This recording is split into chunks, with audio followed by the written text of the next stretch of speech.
પપૈયું કાકા, કોની પાસે એટલો સમય છે? અને તેને અમે કેવી રીતે બોલવાનું શીખવાડ્યું હોત?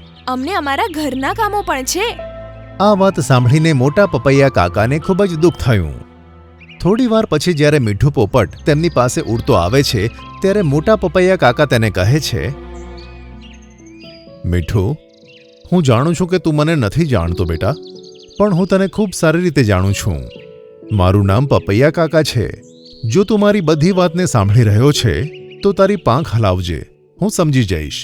મીઠું તેની પાંખો હલાવે છે. શાબાશ!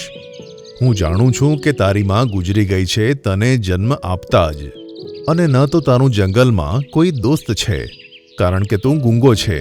પણ તું ચિંતા ન કરતો, હું તારો દોસ્ત બનીશ અને તારા આ ગૂંગાપણાનો ઈલાજ પણ કરીશ.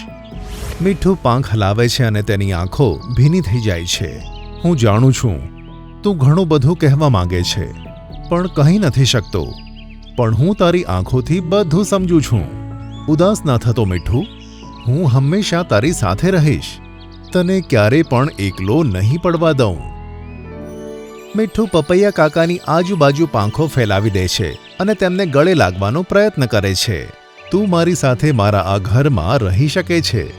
હું બીજા પક્ષીઓને પણ મારા ઘરમાં સહારો આપું છું, પણ તું આજથી મારા ઘરમાં હંમેશ માટે રહીશ.